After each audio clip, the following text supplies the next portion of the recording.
Disaster capitalism. It sounds like something out of a dystopian novel, doesn't it? Sadly, it's very real. It's the ugly business of profiting from other people's misery. Think wars, natural disasters, economic collapses. These are all seen as golden opportunities by some. Journalist Anthony Lowenstein dives deep into this disturbing world in his book, Disaster Capitalism. He exposes how corporations swoop in during times of crisis, offering services like security reconstruction and even running prisons. Sounds almost noble, right? Here's the catch.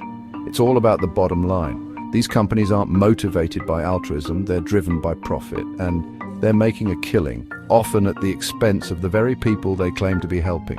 So buckle up, because we're about to expose the dark underbelly of disaster capitalism.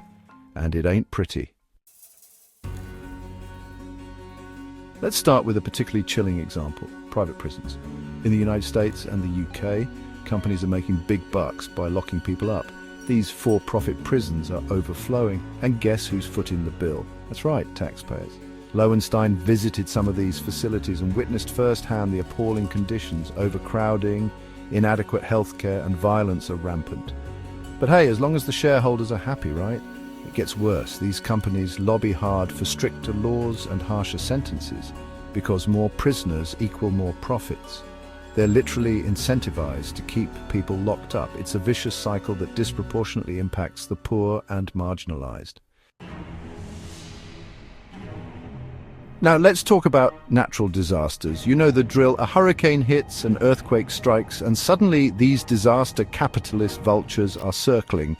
They swoop in with their overpriced water bottles, temporary housing and security services, exploiting the desperation of those affected. Remember Hurricane Katrina?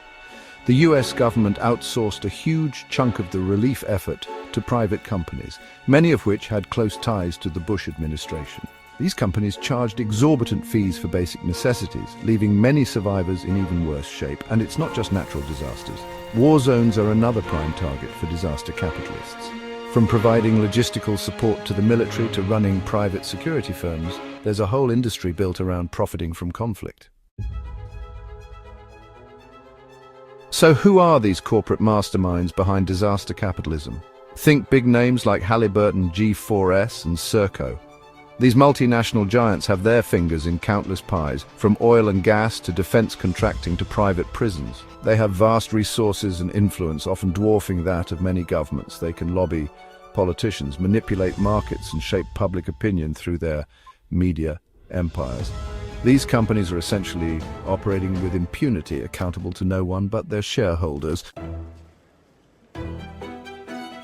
Section 5. The media's role shaping the narrative. Now, let's talk about the media's complicity in all of this. You see, disaster capitalists rely on a certain narrative to justify their actions. They want you to believe that governments are inefficient and incapable, and that the private sector is the only solution. And guess who helps them spread that message? That's right, the media. Through biased reporting, op-eds by industry shills, and a general lack of critical coverage, the media helps normalize disaster capitalism and silence dissenting voices.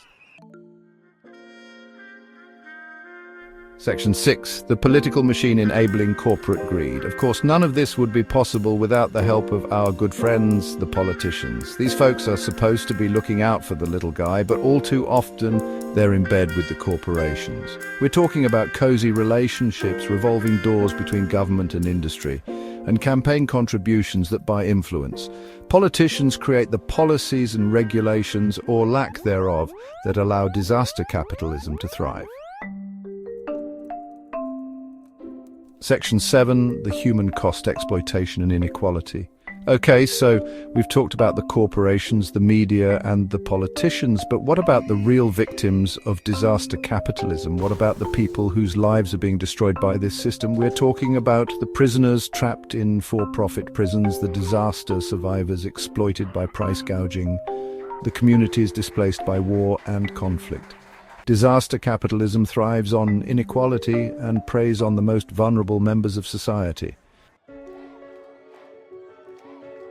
Section 8, fighting back, challenging the status quo. So what can we do about it?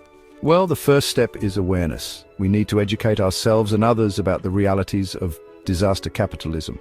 We need to call out the corporations, the media, and the politicians who are complicit in this system.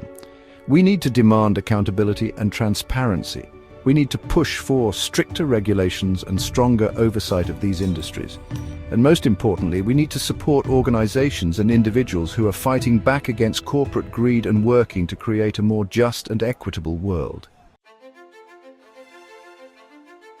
Section 9. Conclusion: a call to action. Disaster capitalism is a global problem, and it's not going away on its own. It's time to stop treating crises as opportunities for profit and start prioritizing the needs of people over the greed of corporations. This isn't just about economics, it's about morality. It's about standing up for what's right and demanding a system that works for everyone, not just the wealthy and powerful. The time for complacency is over. The time for action is now.